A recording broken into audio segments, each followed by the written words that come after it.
Ma'am, are you really married? Huh? What do you mean? I had hired a detective to conduct a certain investigation. The report from the detective revealed an unexpected truth, leaving me unable to hide my turmoil. If my husband has been taking advantage of my night shifts to indulge in secret pleasures, I will never forgive him. My name is Jane.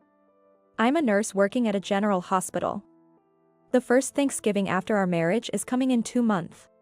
My husband, George, who I married 6 months ago, is 5 years older and a very kind man. We met at a matchmaking party and hit it off because we had the same last name. We got married around the 4th year of our relationship. George's parents had already passed away, and he had no other relatives, so we skipped the wedding ceremony and opted for a bridal photo shoot. George is an area manager for a retail store. While he primarily works at the branch office, he also travels to the headquarters and visits various stores. Since we don't have children yet, I decided to earn as much as I can while I can, so I mainly work night shifts. Thanks to that, I can relax after night shifts and on my days off. And I think I have more days off than other professions since one night shift counts as 2 days of work. George's work schedule didn't have fixed days off, so he often managed to align his days off with mine. We enjoy our newlywed life by going on short trips and dating. One day, when I came home from a night shift, George, who was supposed to have already gone to work, was still at home. I'm home. Huh? Aren't you supposed to work today? Puzzled, I asked. Well, you see. George hesitantly began to speak. An urgent business trip came up starting tomorrow, and it's going to be a bit long, so they suddenly gave me the day off today. Is that so? How long will you be gone? About a week, maybe a bit longer, but I won't know until I get there. I see. I hope things go well. I was disheartened by the sudden and extended business trip. It was because I'm off tomorrow and the day after, and I was looking forward to spending a quiet evening with George. Since my days off are rarely consecutive. But it's just part of his job, so I accepted it and decided to take George to the airport. It takes about 2 hours by car to get to the airport. And from there, it's about a 2-hour flight to the headquarters in New York. After seeing George off at the airport, I wandered around the building for a while. Then I had lunch at a well-known nearby cafe and headed home. Exhausted, I lay down on the sofa and found an unfamiliar envelope under the table. It would be trouble if it were something George forgot to take on his business trip. While feeling a bit guilty, I checked inside. Inside, there were photos of George with an unfamiliar woman and a little girl, probably around 5 years old. The album contained several photos of the girl in front of a kindergarten, smiling innocently. What is this? My mind went completely blank. Could it be an affair? And with a single mother, of all things. Unforgivable. An affair.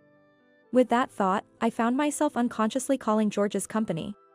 After identifying myself as an acquaintance of George. Making up a reason, I inquired if he had gone on a business trip. Only to be told that he had taken leave for bereavement. Moreover, I was informed that the company hardly ever sends employees on trips from the branch to the headquarters. What does this mean? He told me he was leaving home for a business trip, but bereavement? I wasn't informed of anything. Thinking that he lied about the company and took time off to meet the woman and child in the photos, I started looking for a detective agency. I selected a detective agency and decided to visit their office the next day. For the 4 years we have been together, it turns out I have been continuously lied to. There were no business trips. I felt incredibly empty. Perhaps due to accumulated fatigue, I fell asleep without realizing it. When I woke up, it was 6 a.m. the next morning. Since my appointment at the detective agency was at 10 a.m. I prepared everything and carefully placed the envelope I found the day before into a large bag so it wouldn't get creased. At the appointed time, I walked through the doors of a detective agency for the first time in my life. All the words I had planned to say vanished the moment I opened the door to the office. The person waiting at the detective agency was a man in his mid-20s, dressed casually like a student. Perhaps sensing my surprise at his youth, the man said, "Do I look like an unreliable detective?" He laughed with an easygoing smile, lightening the mood. "Oh, no, sorry. It's just that I'm a bit nervous since it's my first time here." I replied reflexively, but he gestured for me to take a seat on the sofa. After some small talk with the detective, I took out the album that had sparked my suspicions of an affair. His actions were swift and professional. He efficiently began making copies of the necessary evidence. Then, holding a copy of the photo with 3 people in front of the kindergarten, he said, "I think this will be a significant clue." The name of the kindergarten was clearly visible in the photo. The detective immediately searched for the kindergarten online and made a phone call. Since he made the call in another room, I couldn't hear how he obtained the information. But the little girl in the photo was a student at that kindergarten. Apparently, she was also currently absent from the kindergarten. The detective decided to start a preliminary investigation. Since the kindergarten was in New York, I was told the fee for the investigation would be quite high, but I agreed. Actually, I have been interested in stocks and FX trading for a while and have been studying about it. When I started working, I began investing part of my monthly salary and had made some earnings, so I decided to use that for the investigation. The detective will have to fly into New York and it's uncertain how many days it will take to gather evidence. But being lied to by George is the greatest humiliation for me. I am determined to obtain evidence at all costs. That determination is what's driving me. The detective seemed to think that the girl would likely attend kindergarten again once George returned. From the next day on, I went about my work as usual. Of course, I carefully returned the envelope to its original place. Then, I received a call from George, who had initially said he would be gone for a week. "Sorry, my business trip got extended by 3 days. I'll be back on Sunday." As planned, I contacted the detective on the day George returned home. The detective was eager and ready to go. The next day, he flew to New York and conducted the preliminary investigation. That evening, I received a call from the detective, who confronted me with an incredible fact. During the preliminary investigation, an unexpected situation came to light. "Huh? What do you mean?" I was completely confused. "First of all, I'll be returning tomorrow, so do you have time to meet?" "Yes, as soon as possible," I replied and headed straight to the office after my night shift the next day. Was it really an affair? As I asked, the detective seemed hesitant to speak. "No, it seems to be a more serious matter than that." The detective looked so serious that I was at a loss for words. "First, it's true that your husband took leave for bereavement and was absent from his company. But, are you really married to George?" "Huh? What do you mean?" "We officially got married 6 months ago.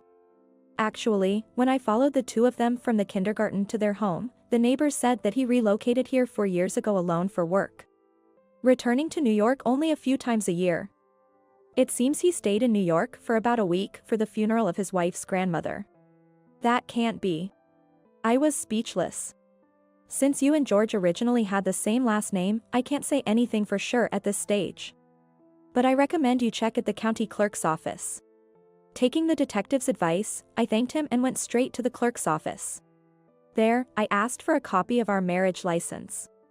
They told me there was no record of my marriage. No way. This must be a mistake. I got married 6 months ago. Confused, I raised my voice to the female staff at the counter. She also seemed troubled and said, "Even if you say so, we still can't find any record of marriage." Yet, I insisted and pleaded. "Please check again. My husband's name is George. Please." The clerk, looking truly sorry, kept apologizing to me. I was nearly in tears. Confused, I remembered about the day we submitted our marriage registration. I was supposed to work that day, but George insisted on submitting the marriage registration alone on a lucky day, and went on his own to the clerk's office. I never imagined that the marriage registration had not been submitted. After shedding tears, my emotions gradually settled. I apologized and left the office. As I headed home exhausted from my night shift, I thought about the many things that had happened. As I sat on the sofa contemplating what to do next, I must have fallen asleep. When I woke up, George was there, preparing dinner. Seeing him like that, I was reminded of the woman and the girl in the photos. I was furious at being deceived, but realizing that losing my composure would solve nothing, I managed to control my emotions. From that day on, I kept a smile on my face in front of George. About a week had passed since my visit to the clerk's office. I wondered if there was any way to find out about George's legal wife from his phone or surroundings. George was prone to forgetting things, and it seemed that he had accidentally left his phone at home that day. I had the day off, so I thought about returning it to him, but decided to check it out first. Normally, it's not right to look through someone else's phone without permission, but I couldn't afford such considerations under the circumstances. Believing that my mental state couldn't withstand this situation much longer, I felt I had no choice. Since George occasionally said his PIN code aloud while unlocking his phone, getting past the code was easy. From there, I found the contact details for the woman whose icon photo was of the girl from the photos. I immediately called this woman. On the third ring, "Hello? Who is this?" I heard the calm and refined voice of a woman. I said, "Are you George's wife?" The woman's tone, previously elegant, turned perplexed. "Yes, I am. But who are you?" I met George while he was on a work assignment, and it's hard to say this, but we're currently living together. So there really is another woman over there. I understand. I was actually planning to visit George's family home for Thanksgiving. Could we talk then? This was an unexpected turn of events for me. I gladly accepted her offer. A few days later, George told me, "Sorry, but I'm going to go back to my hometown for a reunion over the Thanksgiving holiday."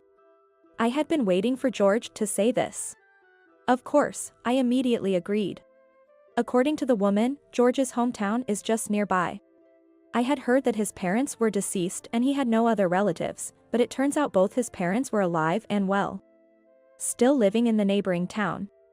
With 1 month left until Thanksgiving, I decided to find a lawyer experienced in matrimonial issues and planned to thoroughly punish George. Until the day of the showdown, I interacted with George as usual, though it was emotionally painful for me. Finally, a month later, the day arrived. I told George the first had a night shift starting the evening before Thanksgiving Day. "Then, take care and have fun," I said with a smile as I left the house. Of course, I had already explained the situation to my workplace and taken leave for 4 days. I stayed at a business hotel that night, and the next morning, I went to the meeting place with George's wife, where I found the elegant woman I'd seen in the photos. Her name was Emily, and she had been married to George for 6 years.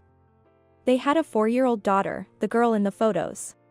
After briefly sharing our backgrounds, Emily and I proceeded with the plan we had made. Emily had come all the way from New York with her daughter and her parents by plane.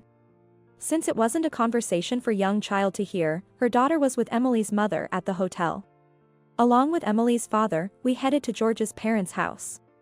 Emily had already informed George's parents about the situation, and I was surprised to be met with deep apologies from them upon seeing me. Then, the evening of Thanksgiving Day, George arrived promptly and opened the living room door of his parents' house. "I'm home. Welcome back." The one greeting George with a smile wasn't his parents or Emily, but me.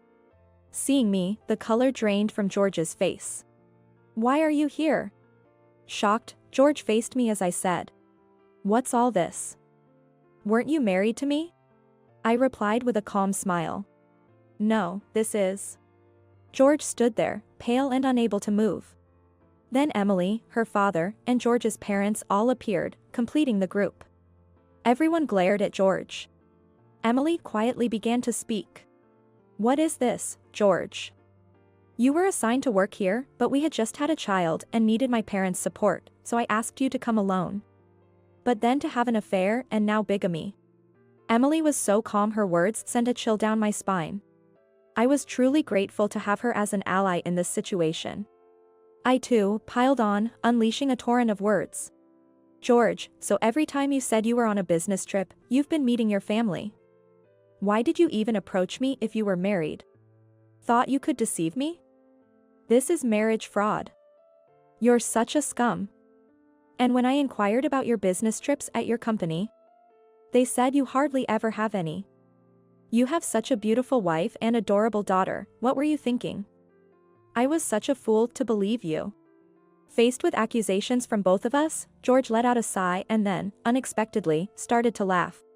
"I wonder how you found out. I enjoyed my double life, especially since you were the perfect match. It was easy to deceive you since we shared the same surname, and with you mostly working night shifts, I had plenty of freedom. George's mother said she couldn't believe it and landed a punch on his face. I looked up at George and said, "That's right. You had 3 other women besides me, didn't you?" I confronted him with the evidence photos. Panicked, George retorted, "What's this? Are you a stalker? I'll sue you." His response was incoherent. "This is the evidence gathered by a detective because I suspected you of having affairs. Emily, and I will sue you for this." As I spoke firmly, George suddenly began to prostrate himself and profusely apologized to us. "Sorry, please, anything but that. I'll continue the relationship with both of you, just spare me the lawsuit," he cried out in desperation. It was appalling to hear, and upon inquiry, it turned out he had no money due to overspending on his other affairs. "That's none of my concern. I say. I don't even want to speak to you anymore. We'll discuss this through lawyers from now on." Leaving those words behind, I left George's family home. Subsequently, through legal proceedings, we sought compensation for the quasi-bigamist situation. I am grateful to the lawyer for ensuring a substantial settlement. Feeling sorry for Emily, I offered her some compensation, which she declined. Instead, she thanked me for providing such conclusive evidence, and we became friends. According to Emily, she received settlements from George's other girlfriends and separated from him. She ensured she had received proper assets and child support. Furthermore, one of George's affairs was with a coworker, leading to his demotion and reassignment to a subsidiary company. There, George is reportedly being overworked by younger employees and cries every day. However, he can't quit his job due to the obligation to pay the settlements and child support. Meanwhile, I moved out of the house we shared, renting a perfectly sized apartment for myself and leading a comfortable life. I visit New York a few times a year, maintaining my friendship with Emily and her daughter.